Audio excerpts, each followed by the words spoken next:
Welcome to this new how-to. In this how-to we're going to look at the fuel system of this Concorde aircraft from DC Design. It's critical that you install the latest patch which has just been released, because else you will have issues if you installed sim update number 9, which is a mandatory update and has been released a few days ago. So what we're going to do is we're going to look at how you can, I would say, manage the fuel system, but also how it really works, right? So which compartments there are and how it really, I would say, how you can load the aircraft. And also manage the center of gravity, which is really important, because that's one thing you need to keep in mind, that you need to manage the center of gravity if you want to hit, I would say, really high speed, right? The super high speed, which the Concorde, I would say, could reach if you do everything correctly. So let's go inside the aircraft first, and then show you a few things. So the first thing, of course, is the tank system, and the tank system can be managed by the fuel option here. You can see that currently it's 71% loaded and it has a lot of tanks. So it has the trim transfer tanks 9 and 10. It has the engine feed tanks 1, 2, 3 and 4. It has the main transfer tanks 5 up to 8, and it has the trim transfer tank 11. So to explain how these things are working or are interworking, let me switch to, I would say, a different explanation of it, because there's a great PDF document which explains how it works. So this is the PDF document about the aircraft and the fuel tanks. So you can see that they divided it in the fuel transfer ones, which are marked as red, and then they've got the engine tanks, which are 1, 2, 3 and 4. So respectively 1, 2, 3 and 4 are feeding the engines. And these tanks are being fed by tank 1 over here, and tank 2 over here, and tank 3 and 4 over here. Now you see a lot of blue markers, and those are the main tanks. So 5 and 7 are a combination, and 8 and 6 are a combination. So that's important to understand, right? So first we'll use the fuel which is located in this tank. And you can see that there are 2 arrows. One arrow is over here, which will feed tank number 1, or fuel transfer tank number 1, and the other one feeds fuel transfer tank number 2. On the right hand we have the same. We've got tank number 7, which feeds fuel transfer tank number 4 and fuel tank transfer number 3, and respectively also tank 3 and 4. Now if the fuel is, I would say, used completely in these 2 systems, then you can switch over to tank 6 and 8, which are also connected to both, in this case on the right side, tank 3 and 4, which are connected to tank 8, and tank 1, which is connected to tank 6, as well as tank 2, which is also connected to 6. Then as last ones, we've got the auxiliary tanks, which are 5A and 7A, and those are working, I would say, kind of the same, because they're feeding information or fuel into tank number 7, and then tank number 7 can feed it to tank number 3 and tank number 4. So you can see that these are, I would say, interconnected, while these ones, tank number 6 and tank number 8, or tank number 6 and tank number 8, I should have pointed correctly, are, I would say, separated from each other. Now there's one important thing, and that's the center of gravity. So if you want to fly high speed, one of the things which you need to manage is the center of gravity, which means that you need to, let's say, play around with the transfer of the fuel. And that's where you have the trim transfer tanks, which are 9, 10 and 11. If you did check the checklist, you will see that, if I would say at one point during climbing, you need to make sure that these are, let's say, these pumps of trim transfer tank number 11 are, say, closed or shut down, while 9 and 10 are pumping fuel, because they need to pump fuel from the, I would say, front of the aircraft to the back of the aircraft. What will happen in that case that the center of gravity will move from here to, let's say, here. Let's now look at it, how that works in the aircraft itself, right? So we're just in the aircraft itself. We can see that all the tanks have fuel in it, including the engine feed tanks, which are fed 100%. Then we've got 9 and 10, which are respectively having 80 and 55, but it will change. We've got the main transfer tanks 5, 6, 7 and 8, and we've got the auxiliary tanks 7A and 8A, or 5A and 7A, sorry, here. And then we've got the transfer tank number 11 here. So let's leave it as is and then show you how that works. I should have pushed the correct buttons. So there are a few things which you can do as a pilot. So first of all, you've got the center of gravity here, which is currently standing at, let's say, roughly 53%, right? So what you need to do is you need to change it at one moment to 59, which is over here. And that's where you need to go to the engineers panel. And the engineers panel, right, you can do it like this, and then you will move around. And you will see all the fuel related settings here, right? So here starts the tank number 9, tank number 10, and then you've got the other tanks, tank 5, and then here you've got tank 1 and 2. These are for the main tanks, and here you've got 3 and 4, and over here you've got pump 7 and 8, and here you've got pump 11. So these ones which are in the center, and that's also why the white line is, I would say, pretty close to it, do all have to do with the center of gravity. And the center of gravity can be looked at either using this method or by using the digital, I would say, number here, right? So let's see how that works, because we need to, say, start flying. So we're gonna remove or increase the throttle first, remove the parking brake,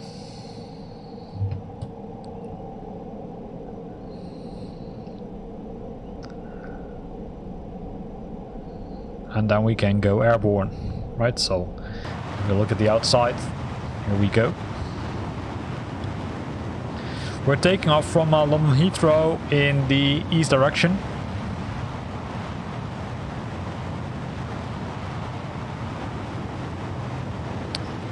So let's go inside the aircraft again. We're bypassing almost 200 knots.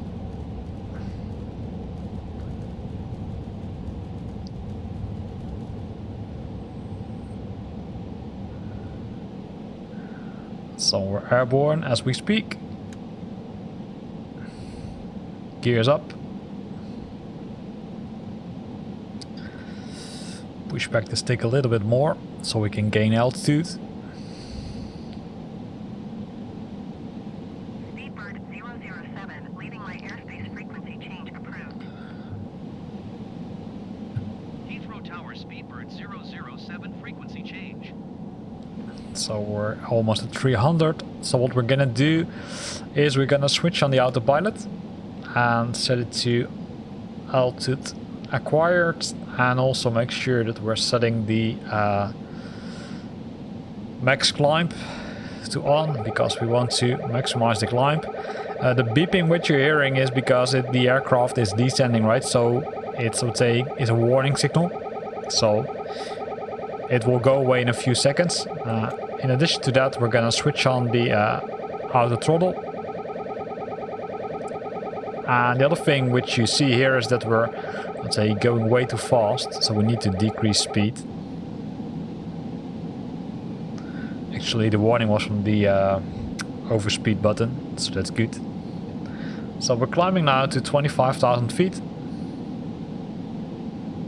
Need to keep an eye on the altitude, of course. What you will see in the checklist, right? So if you follow the checklist officially, you're seeing a lot of things which you need to do, including the visor up and down, making sure that the secondary doors are open, set the altitude, changing the lights, set the altitude acquired to on, right? So all the things which are done, which we just did. Then I would say once you've passed that, once you've passed the takeoff, and I would say you need to do the fuel transfer piece, and that's where the center of gravity comes into. So let's go to the engineer panel. Let me show you how you can do it. Because there are a few ways, of course. First thing is that you can still use the, I would say, really useful option to highlight certain things, right? For example, if I want to make sure that the view transfer is set to rewarding, you need to use this button.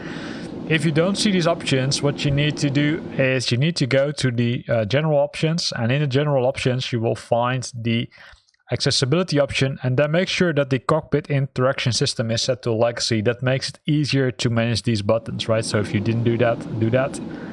So we're gonna change it.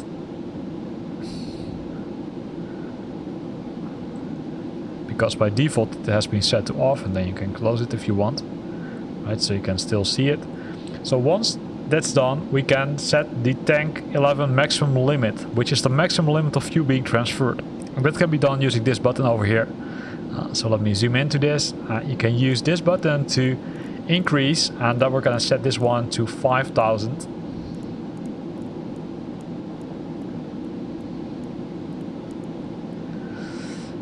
The next thing you need to do is make sure that the inlet valves of tank 11 are open, right? Because it doesn't make sense if we switch on the pumps here and don't open the valves. And the valves can be found here, right? So by default they're shut, but you can set them to auto, but you can also set them to open. And then this will change, right? If you set them to auto, it will not do anything. But if you set them to open, this will change to open. And then we can continue with, I would say, tank 9 and 10. Until now you don't see any changes here, but keep an eye on that because it will change. So the first thing we need to do is we need to make sure that the pumps are on for 9 and 10. Currently it's not switched on, right? So low pressure, nothing happens. So we're gonna switch them on, and the same thing needs to be done on this side. So we're gonna switch them to on. Oh. And what then will happen is that this will change. So keep an eye on this meter, right? So this value will increase, because what now happens is that it will transfer fuel from the front to the back. So you will see that the contents of the let's say fuel tank number 11 will start to increase, and that's also something we're going to show you in a few minutes. So it takes a while before it's being transferred. So you can either use this digital meter, or you can use this one, which also slowly moves.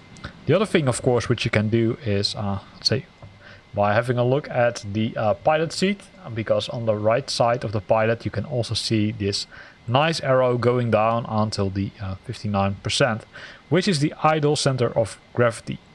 Here it states that you need to monitor, but if you say continue, then you can see that they are, I would say, talking about it here again.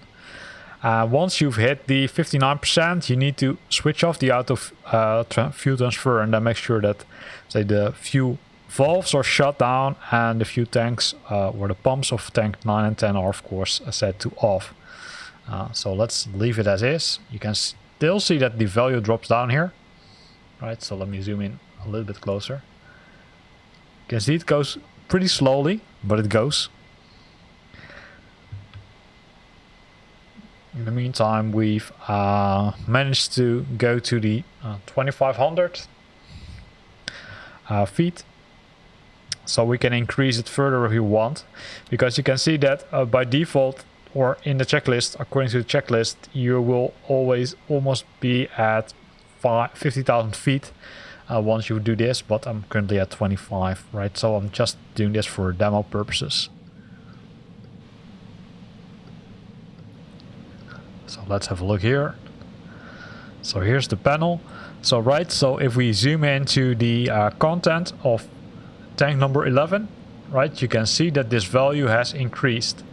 This value has increased and still increases because it didn't hit the 5000 setting which we configured earlier on. If we go to this value, you can also see this one is, I would say, kind of easier to read compared to the other ones. What I do recommend you to do is, I would say, stay here and then watch it closely. As soon as it hits 59, switch this one to off, because it goes really fast. So I would say you will bypass the 59 value pretty fast before you are expected to do it.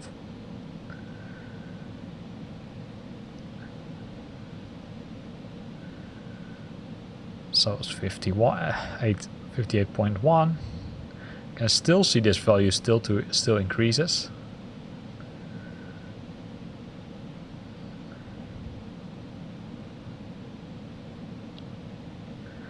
Does it mean that if you have this set correctly that you will hit the Mach 2? Well, it still has multiple other factors like the weather, etc. So it's not guaranteed that you will hit that speed. So be aware of that. 58. 9. So 1 digit more. So we will switch it to off, which has now been done. That's good. And once that's being done, you need to switch or shut down the valves here, right? So you need to go to where is it? To the settings here, and you need to set them to closed, which means it doesn't continue. So what you will see eventually is that you will be around 59.3. So probably you want to start this process a little bit earlier, as I did, and then we can shut down. The pumps, and the same thing for pump number 11. So now everything is set correctly. You will see a lot of changes, right? So if we would reopen the fuel settings here, you will see that this one contains now much more fuel compared to the start of the flight, while tank 9 and 10 do contain less. It's not only because it used it, but also because fuel has been transferred from these tanks to this tank number 11. So again, multiple options to monitor. Either use this option or use this option. Is there also a way to move, I would say, fuel from the back to the front? Yes, there is, right? You can do the, I would say, the different, I would say, the way around. You can, I would say, switch it to forward and then use the pumps, which are here, which are now just set to shut. You can switch on the pumps here, and then making sure that you set up or you open the fuel inlets on tank 9, right? So these are currently set to shut down, but you can set them to open, and then it will, let's say, move fuel from tank 11 to tank number 9 in this case. So let's do that, right? So let's do it as a demo to give you the full picture. So we're gonna set this one to forward, right? So we're actually gonna do the reverse as we saw in the fuel transfer one. So we're gonna make sure that the fuel valves for pump number 9 are open.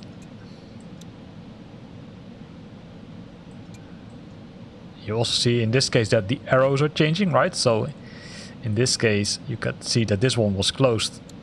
This means open. And then we're gonna switch on the pumps for pump number, or for tank number 11. Oh, this is the other one.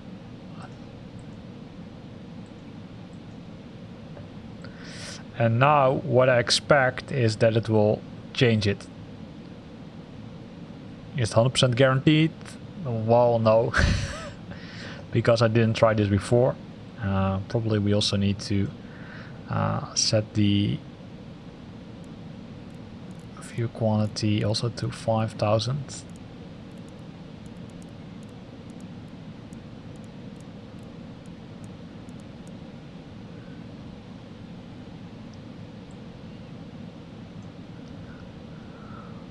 I think we did everything we needed to do.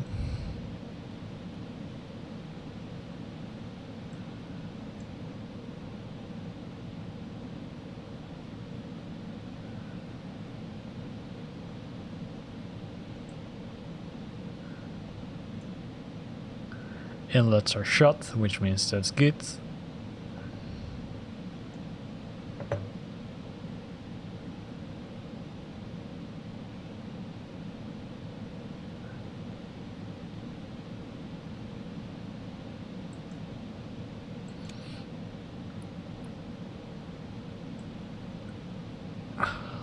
So that was probably the trick, right? So setting these so you can see that the center of gravity now changes slowly. it does not go as fast as I would say the other way around, because there's now only 2 pumps working, right? Because tank number 11 only has two pumps, which goes, I would say, a little bit slower compared to the other ones, but it goes. And then once it's done that, right, you will see that the center of gravity, the arrow will go down again, which I would say is the other way around. So if you, I would say, bypass that 59%, you can still, would say, optimize the center of gravity by playing around with these settings, right? It's almost at 59.1. So what you can do is, once you've bypassed that value, is make sure that these are set to off in both cases, and also these ones are closed. The nice thing is that the other way around, since it works slower, you've got more time to push all the buttons, because it's a lot of work, right?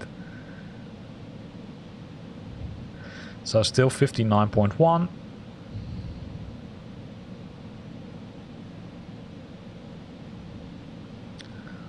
Come on, go to 59.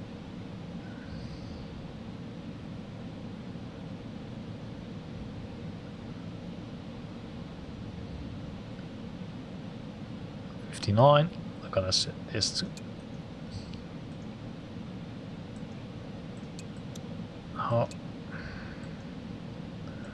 Close them, and make sure that you also set the fuel pumps to shut. So always keep an eye on all these things, right? So we're now at 59.0, so that's the ideal center of gravity. And then you, I would say, can start increasing speed, right? So what you can see is that all the fuel consumed by all the 4 of the engines is equal, so that's good. So this is how it works, right? So you can use the trim tanks to move the center of gravity from the front to the back. There's also an automatic option, right? Which you probably would have found out. That's, I would say, this option, which is, I would say, can also be used to manage tanks, the tank levels 1 and 4 to after trim. So it's kind of an automatic option. This one, if you set everything to automatic, then it will, I would say, rearrange the view automatically. But if you use the manual option, yeah, like we did here, then you need to manually manage these options.